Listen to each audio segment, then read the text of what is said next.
আসসালামু আলাইকুম। আশা করি আপনারা ভালো আছেন। আলহামদুলিল্লাহ আমরাও ভালো আছি। যে যেখান থেকে আমার ভিডিওটি দেখতেছেন আপনাদেরকে অসংখ্য ধন্যবাদ। তো নিউ একটা ব্লগ নিয়ে আপনাদের সাথে চলে আসলাম। আজকে ইফতারিতে তেমন কিছু করি নাই, তারপরও হালকা পাতলা একটু ভিডিও করছি। এগুলা সব অল্প অল্প করে আমি রান্না বান্না করছি, বেশি করে না, আসলে ভালো লাগে না এতগুলো ইত্যাদি পর দিয়ে করে নষ্ট করে ফেলে দেওয়াটা অনেক অপচয় হয়। তো এদিক দিয়ে আমরা ইফতার করার পর রং চা খাই, এরপরে রান্না বান্না। এদিক দিয়ে আমি বেগুন দিয়ে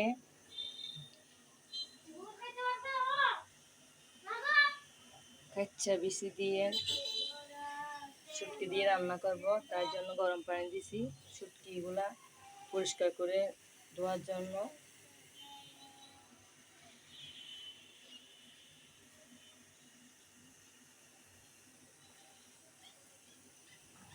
ইফতার করে রং চা খেয়ে এখন রান্না বান্না করতেছি, তো দেখতে থাকেন।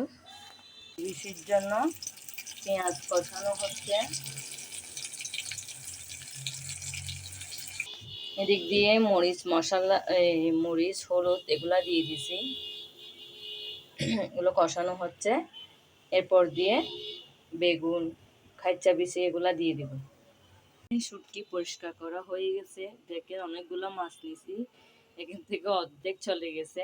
গরম পানি মনে বেশি সিদ্ধ হয়ে গেছে, মাছগুলা নরম হয়ে অনেকখানি মাংস পানিতে চলে গেছে। তো এদিক দিয়ে কষানো হয়ে আসছে, এখন আমি ইনগ্রেডিয়েন্টসগুলো দিয়ে দিচ্ছি তরকারি।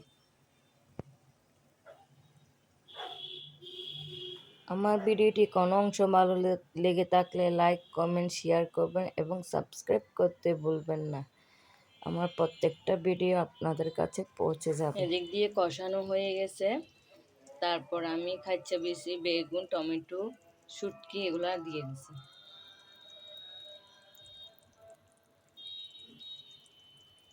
কাচ্চা বিচিতে বেগুন না দিলে স্বাদ লাগে না, তাই জন্য বেগুন দিছি।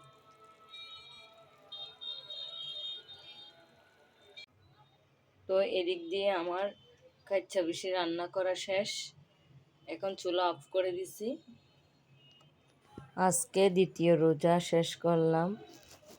আল্লাহ হাফেজ, টাটা, বাই বাই।